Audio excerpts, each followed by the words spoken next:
Here we are again, another episode of Under Pressure. I am your host, Carmine and so excited to be joined by a good friend of mine, Tony Swantek, who does it all, a man that does everything very well. And I just wanted to say thank you so much for being part of Under Pressure, Tony.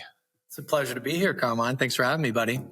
Yeah, so I jokingly said before we started, because you're huge into the blockchain. And before we get started on that, I always open it up to my guest to let them tell everybody a little bit about themselves. So who's Tony? Like, what makes Tony tick?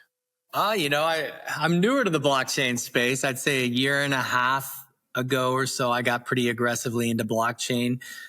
Traditional entrepreneur, I've been in the network marketing world, built some pretty big sales organizations, I guess, kind of parlayed that into traditional business, and a lot of them. I think I've got over 50 companies now, something like that. It's tough to keep track. A lot of different industries. Built an Inc. 500 company in restaurant delivery. Got into cryptocurrency trading software. Did really well there. Have a credit card processing company that's pretty good size. Biggest company I started was an accounting firm. July 1st of 21. A couple years in, we did over 10 billion in tax credit filings, a couple billion in receivables. That's really good. Yeah, we've built 3 companies in the last 5 years or so that have done over $1 billion in revenue in 3 different industries. And the accounting firm was the biggest. And then about a year and a half ago, some buddies of mine that had started, actually, it was the number 1 performing cryptocurrency in the world in the last bull run in 2021, a company called Gala Games. A couple of my buddies were kind of involved with that. One of my buddies started that project, and they reached out to me and said, "Hey, we want you to help us with the blockchain." And I really had never delved into blockchain. This was October of 23. And then I went out there, kind of Vegas. They were meeting at the Waldorf Astoria there. My buddy has about a third of one of the floors on the strip there in Vegas. And they started chatting and educating me about blockchain. And I really figured if they were right, within a few years, it reminded me of kind of the mid-90s when the internet was starting to take hold. Yeah.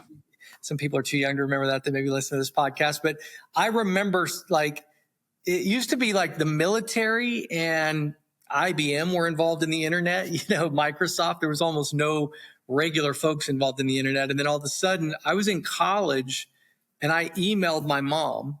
And she emailed me back, and I was like, "Oh, that's better than, mailing a letter."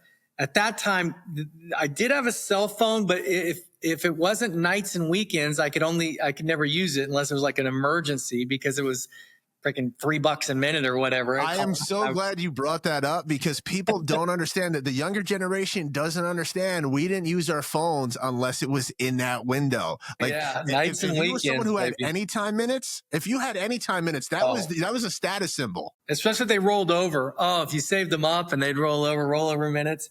Yeah, it was funny, but watching that transition from kind of the Web 1 environment where nobody used it into Web 2, initially email, that I remember paying a credit card online and thinking, I'm never going to mail another check again. Like, this is way better than mailing a check and getting a stamp and all that. And so that was kind of that first soiree into the Web 2 environment. And what blockchain and Web 3 do, I guess, to kind of simplify, because you kind of asked me to give a quick breakdown of what we're working on in blockchain. If you look at the internet as something that transferred data, and information real time, which we're doing right now using the internet. I would say it closed the distance gap, right? The internet itself. I've done meetings with people in Vietnam, Hong Kong, Australia, California. I live in Puerto Rico most of the year. And so being able to close that distance gap, share information worldwide, real time, the internet's obviously made the world a much smaller place. Blockchain would close what I call the trust gap. And it allows people to share value real time throughout the world. Certainly it can be, money, right? Like I've done transactions where I've sent over $1 million worth of Bitcoin into Asia in a wallet, and it took under 2 minutes to complete the transaction and cost me $1.27 in fees. But you could also imagine having your health records and your DNA data on blockchain.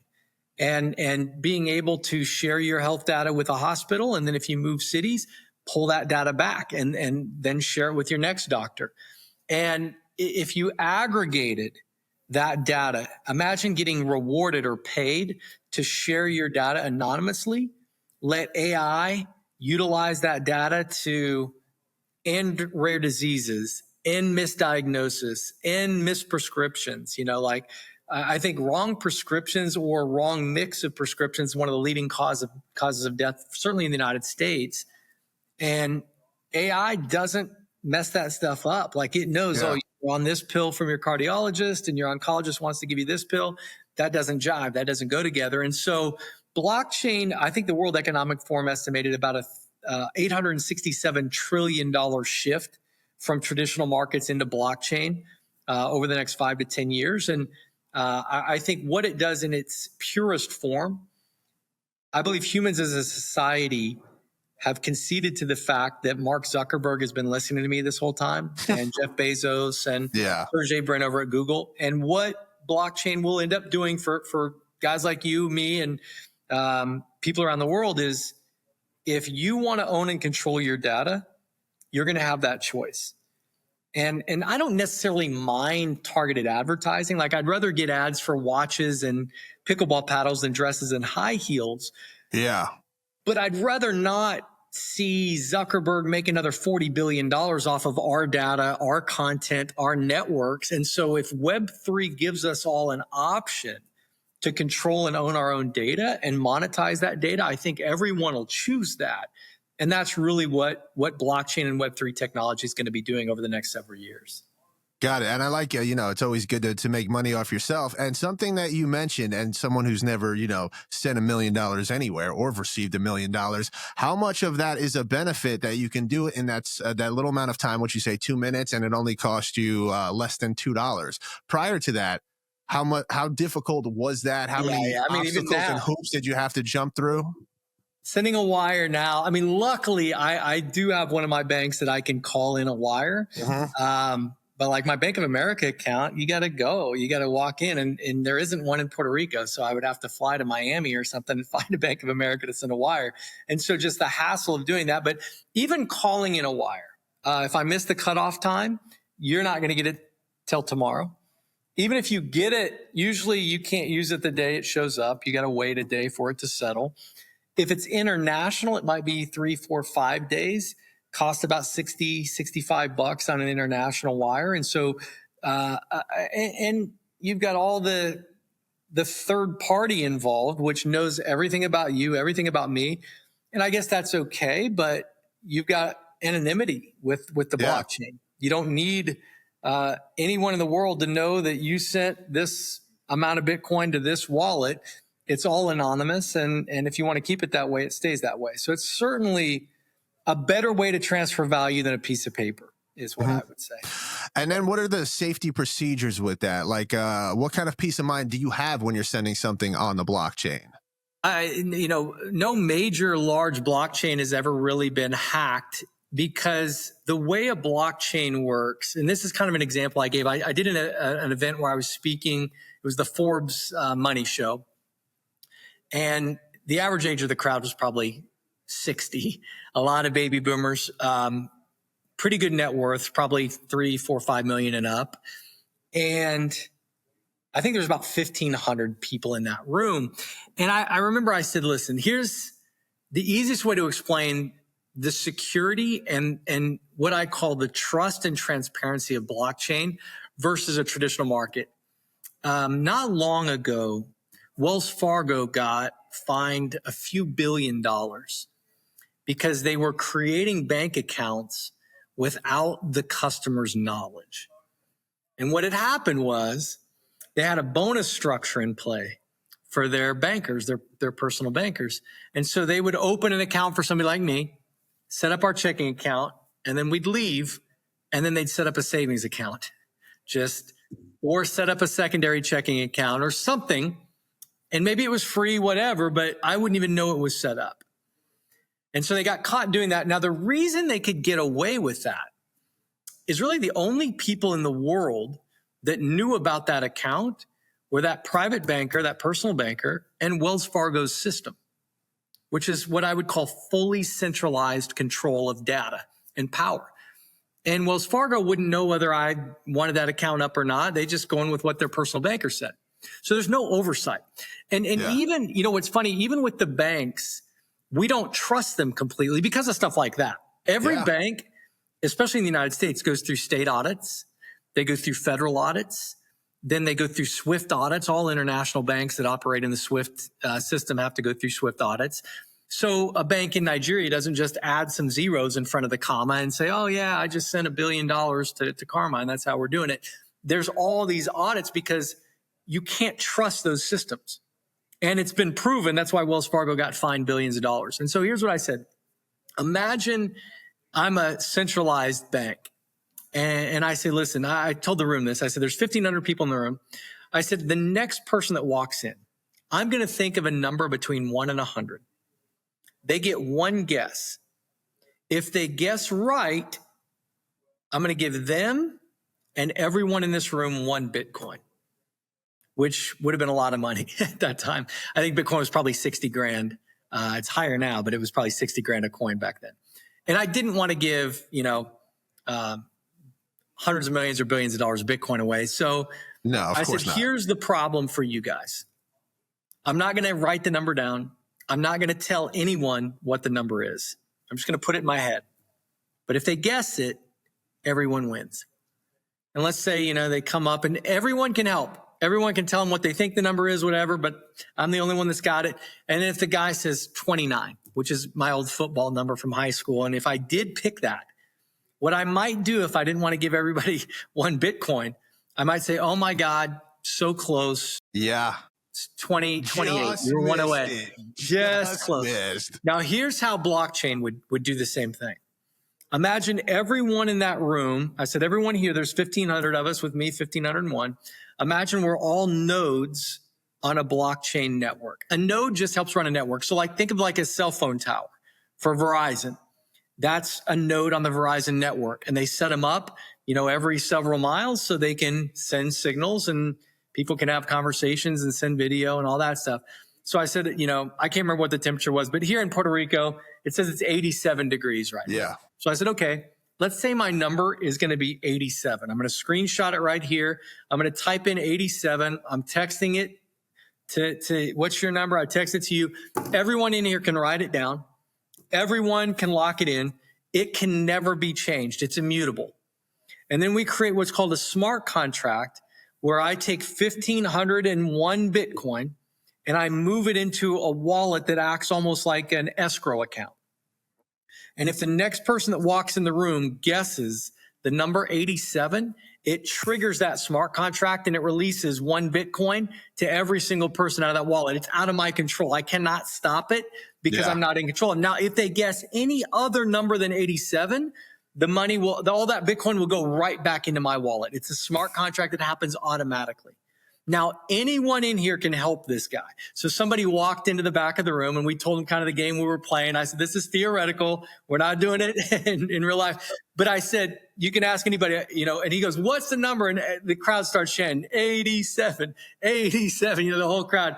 And I'm like, it's 79. And he goes, you're lying. He goes, and that's honestly how a blockchain works. If somebody hacked my node and I was giving the wrong answer, the other nodes wouldn't confirm it. They'd basically say, nope, throw it out.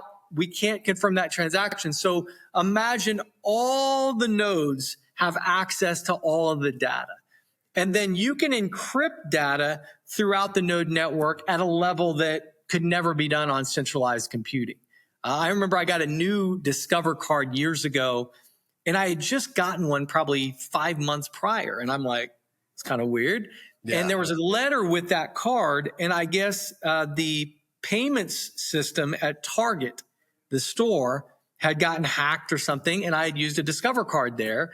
And so my card number was compromised, and they sent me a new one. And the reason that could happen is the full card number, my address, the zip code was all housed in that one centralized computer. What the blockchain can do is imagine you've got a 16-digit credit card You've got a 5-digit zip code. So you have 21 digits that are each digit is stored in a different computer, a different node that's randomly run across the world. And so if you got the number 12, you wouldn't know whether it was part of my zip code, whether it was part of the credit card number, whether it was the expiration date. You just got a number. It's just a number. You just got a number. And you'd have just random numbers that would come in. I could request them with a private key. And when I'd request these numbers to come to me, then there'd be another node that would say, hey, these are the first 4 numbers. Now, it doesn't know whether it's credit card, doesn't know whether it's zip code.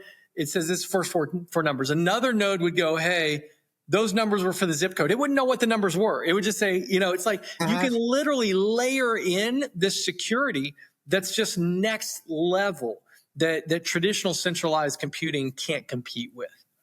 That's incredible, because you would have never, in that case, you would never get another card from Discover, because they would have been like, oh no, he was actually fine. He might have used it at Target, but there was nothing affected. His information wasn't compromised because of X, Y, and Z, or in this case, people would have a few random numbers if by hacking that one computer and wouldn't know what they were or whose card they belonged to or anything, or even whether they were card number or not. So much more secure than a centralized spot where all the data is controlled by one entity, one person that you have to trust them.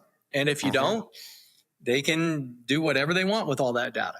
And the Wells Fargo thing, it was just strictly to meet their bonus, right? I mean, because banks use your money otherwise, but they were actually putting money into these savings accounts, so it looked like it was legit. They would do whatever. I don't even know if they needed to load money. And at the end of the day, I think people were getting charged some fees for these extra accounts, and so they got burned. And at the end of the day, they got caught, they got fined, but the damage is done. You look at a system like that and go, man, there's a lot of holes in that system, where the blockchain is pretty simple. It's peer-to-peer. You don't have to rely on Wells Fargo. You don't have to rely on Bank of America. You don't have to rely on Chase. You can just do business. And I've been debanked. Wells Fargo, after 20 years, kicked me out because I bought, I think it was like $9 million worth of Bitcoin in 2021 on the books. After tax dollars, through a U.S.-based exchange. One of our LLCs was doing the purchasing. Everything was wide open. We were telling everybody what we were doing. And we got a letter from Risk that said you have 30 days to find a new bank account, Wow. They didn't like that we were buying a bunch of Bitcoin in 2021 when it was perfectly legal, perfectly able to do it.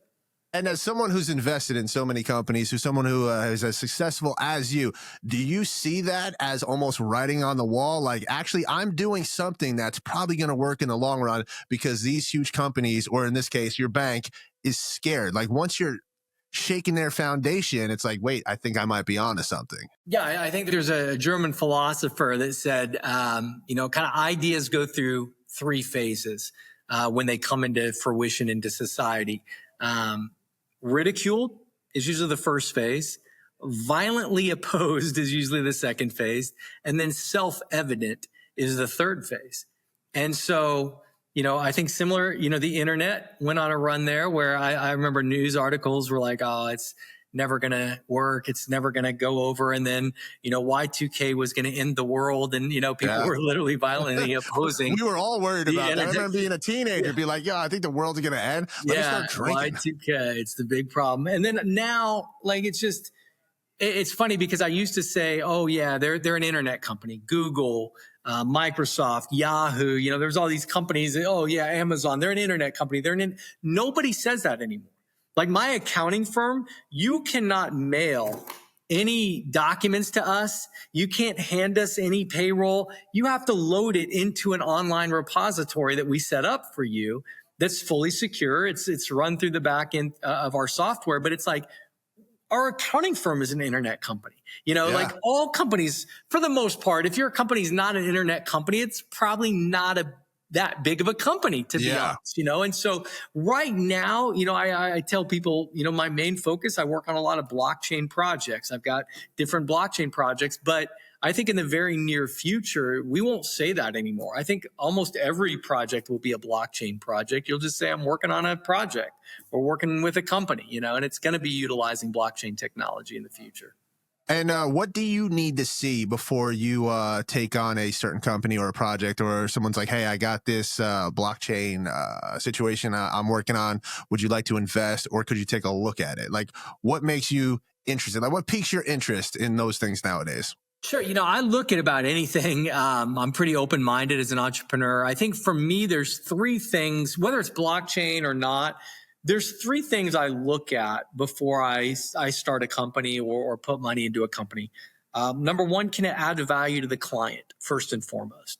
And it seems kind of common sense, but certainly not every company does that. I think, if you've ever bought something online, from Wish or something like that, you got it. You're like, oh, yeah, they got me, like it didn't come out like it looked like it was gonna come out. And so you wish it comes out right. That's why. Yeah. You better wish. It is a wish. It very seldomly happens. And so at the end of the day, there's all kinds of companies throughout the years that have sold garbage and they take advantage of customers, and that's their business. And so for me, I don't sleep at night doing that. It's like, I need to make sure that a customer that comes back to me, I want them to say, you know what, Tony, I would have paid triple. Knowing what I know now, I would have paid you triple what I paid because of what you did for our company or what you did for our family or whatever the product or service did for that person. I want to make sure it adds a lot of value, much more value than the fiat, the currency or the crypto or whatever they part with to get that product or service. And so that's the first checkbox. Second is, can I add value to the sales force? The people that bring us those clients, I want to make sure they're rewarded to do that, and that way they're incentivized to continue to do that. And then third, can we add value to the employees, the contractors, the people that service the clients and support the sales staff? If we can check those three boxes off, I'll start a company pretty quickly, and then I laser focus on revenue generation. That's kind of the main thing. I really, if a VP of one of my companies or a C-level exec says, hey, we want to switch our software out, you can do that. If you have some change you want to do, I always say, give me a one-page write-up that says, here's the change, here's what it's going to entail. And then at the bottom, I need a paragraph with how it will positively affect our revenue. And it could be directly, hey, this is going to make us more sales because the clients are going to have an easier on-ramp. Or it could be indirectly, hey, this is going to save us a ton of money on our overhead in this area, so we can take that money and put it into advertising or marketing or whatever it might be. And so I need to know how it's going to, if it's not going to affect our revenue, I'm not so interested in making those shifts or those changes or using resources to do that. And then I've always been very good with cash flow management. I think that's probably the biggest weakness in the entrepreneurial world, is just mismanaging capital and cash flow and putting themselves in bad situations. And can I ask, was it something you were just always good with, or it's something that you had to learn the hard way? Was there something growing up or starting out early on where you're like, shit? I've certainly had some swings and misses. I think we all have. I think naturally I'm inclined to be able to manage capital and cash flow just with my personality. I don't think my personality lends itself to being much of a visionary. When it comes to business, I've partnered with visionaries. I'm not much of a disruptor. I kind of look at different niches, different areas, and can we do it in a different marketplace? Like our restaurant delivery service, it was an Inc. 500 company back in 2020, a company called My Town to Go.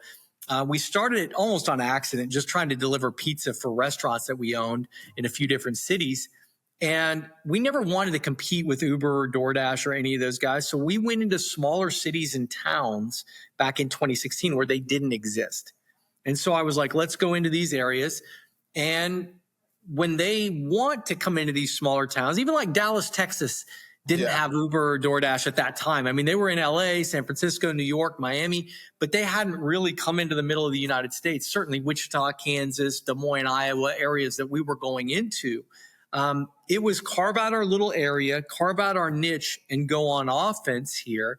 And we could do that. I was very good with capital, very good with cash flow. But I think, for me, partnering up with some visionaries has created some of the bigger opportunities in this blockchain space and the AI space on people that can kind of see the future a little bit ahead of where we're at today. And if you can lock arms with people like that, and I think most of those folks need somebody like me from either an operations standpoint or a capital management standpoint. So, I always try and find strategic partners that bring, strengths where I have weaknesses, and vice versa, where I can kind of fill in some of the gaps for them. I was going to say someone who complements you, because you bring a certain set of skills to the table. And then when you have someone else that, okay, this could work really well. Like, we can streamline this process and make this as revenue based and successful as possible. And I know another thing you do with your companies is every single person that you have under you in your company has a chance to earn revenue. They have a chance to be part of the company. And I think that separates you from a lot of other companies, because you could just be a low-level employee. That's all you're going to be. Enjoy it, get this paycheck, and move on with your life. Sure. I think for me, it's certainly not my idea. I came up through a network marketing model where everyone was kind of their own independent contractor. They kind of ran their own small business inside a larger company. That model's shifting quite a bit over the last several years, and I think there's going to be some major shifts utilizing blockchain in that industry. But for me, I think Koch, K-O-C-H, if you know the Koch brothers, Wichita, Kansas, is kind of near where I'm from. And I do have a house still in Wichita, that area, Andover, a suburb. And that's where, Koch Industries is based out of. And that's the second largest privately held company in the world. I think it goes back and forth. I think Cargill is a little bigger now, but certainly Koch is much more profitable than Cargill. And some of my buddies are pretty high up over there, and they are very in tune with kind of that entrepreneurship mindset. Their different department heads and their leaders, they give them a lot of control over their departments. And it is kind of a sink or swim, where if they perform, their bonuses reflect that. And if they don't perform, they're going to be looking for a new job. And I like that. I like giving people that empowerment that, hey, this is your section of our company. Run it how you want to run it. Certainly we get people that prove themselves at levels on their way up before we just bring in someone and hand over the reins to one of our departments or certainly one of our companies. But at the end of the day, once they're proven, we can just kind of review metrics on a weekly or monthly basis and see if they're still performing at the level that we'd like for them to perform at. And if there's any issues, certainly have some check-ins. But I do love to give people that entrepreneurial power, even in a traditional kind of employee type role where they have upside, they have profit sharing. Our bonuses, gosh, I know, God, our big bonuses, I think there was probably 5 to 7 people in our last big bonus payout with our accounting firm that had a $500,000 bonus. And these are people that are making $100,000 a year in their salaries. Maybe the max would have been probably $200,000 a year. So their annual bonus was more than double most of their salaries. And so it just came to value. What kind of value were they bringing to the company? And if it brought enough value, we reward that. And we felt like by doing that, you've got, one, very loyal people, but two, we felt like if we have another idea, if we have another business we start, and we want to bring these people in on that company, they can't wait to get in line. Like they know we take care. I was going to say that. Yeah. It's easy to recruit people when you're doing things like that. Yeah, and the model's proven, the model works. And Tony, on a personal level, because I'd be remiss if I didn't ask you this question, because you said it in the beginning of the episode.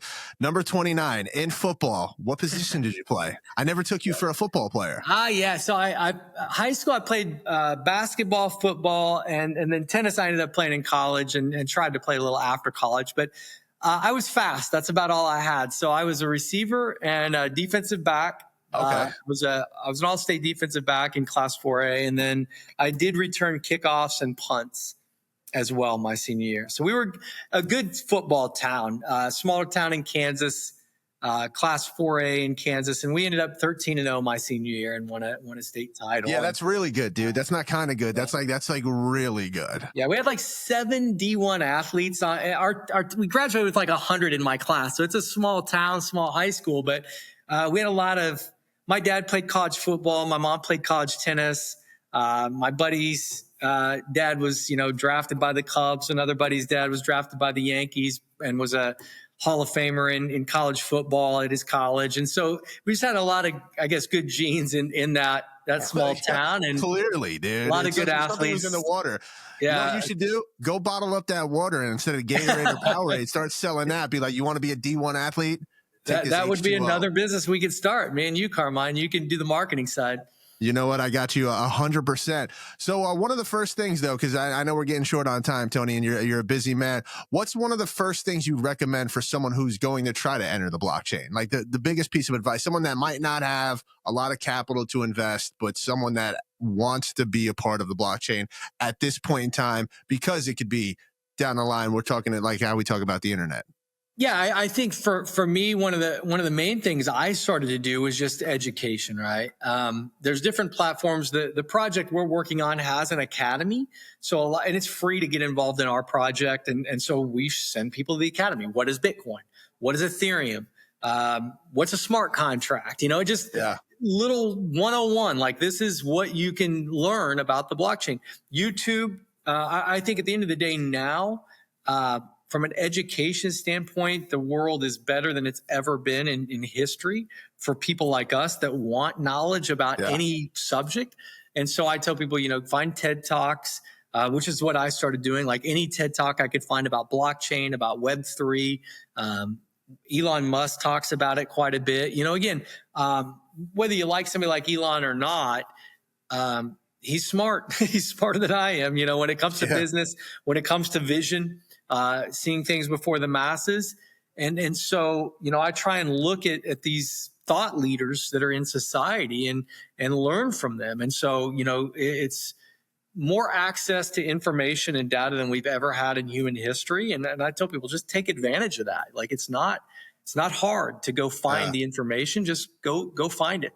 That's the thing. People make the joke, and it's actually not even a joke. They say, oh, yeah, I went to YouTube University, because you can learn a lot of things on YouTube. Sure.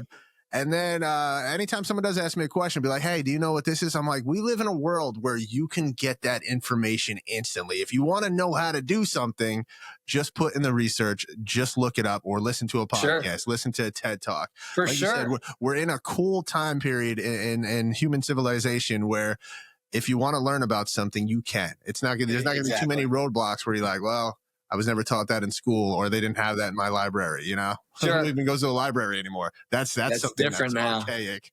Yeah, it's crazy now. AI, I think, is shifting the way people have access to data even more, So I think you're going to have, hopefully, smarter and smarter kids coming up, more intelligent people coming up, and breakthroughs on, issues from a medical standpoint, for sure. I think people will end up living longer, healthier lives due to some of the technology that's coming through. And I think people will be able to participate in the financial systems of the world. People in small villages in Africa and small towns in Kansas, rural towns in Kansas, will be able to participate at the same level as somebody in New York City or Hong Kong or Paris, So I think it's exciting times for sure. Yeah, and I know a lot of people, they are wary of AI, but as long as you don't use it for the end all and be all, I think you'd be a very beneficial and successful tool, because it's still not going to take out your creativity. It's going to help. Right now, AI is at the point where it's basically just a quicker search engine, basically, right? It just gathers right now, and certainly saves time on its own, right? Yeah, certainly saves time drafting contracts, drafting letters, emails. I utilize it certainly to handle my grammatical errors and all that kind of stuff. And so I look at it as something that can elevate the regular employee and certainly elevate the CEO and the entrepreneur and save them a lot of time and a lot of energy and effort on certain tasks that normally, you would need to hire people to do, or you would have to do them yourselves. Now it's like, man, let me throw this into a large language model and see what it spits out, and oh man, I'll do a few little edits here and I'm done. Yeah, and you even mentioned earlier when it could take out that human error of certain things that whether someone's medical records or things that can really have huge consequences if somebody happened to be hungover or they're just not with it that day at work, and it's a scary thing. Like one little slip up could cause some really drastic things to happen to somebody or a group of people. So, but on that note, I mean, it's not the most positive note on that one though, Tony, but this has seriously been an absolute pleasure. It's been good to talk to you. It's been a minute. So I definitely thank you very much for educating me on the blockchain. I know a little more for sure than I did when we started. I wouldn't say I'm an expert by any means yet, but it's been an absolute pleasure. And I thank you so much for taking some time out to be on Under Pressure. I appreciate it, Carmine. Thanks for having me, brother. All right, Tony, be good. And you can catch out Under Pressure anywhere you consume your podcast, Apple Podcasts, Spotify, iHeartRadio app. Of course, you can watch this on YouTube as well. And until next time, Tony, I got to get out to Puerto Rico for sure, not only to see you, but to see Kenny as well. So you might see me sooner rather than later. Sounds good, brother. All right, thank you.